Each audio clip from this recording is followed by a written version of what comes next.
In this quick tutorial, I'm going to show you how to set up session indicator on TradingView.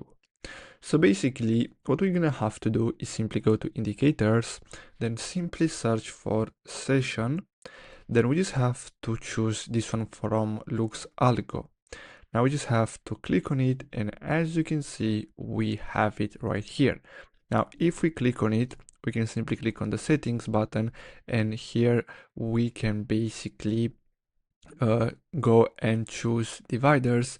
We can basically play around with the time frames, the sessions. As you can see, we can set London, Tokyo, Sydney.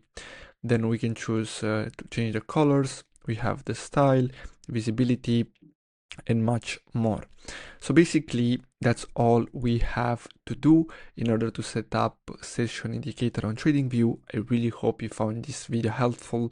Don't forget to like and subscribe. Thanks for watching, guys.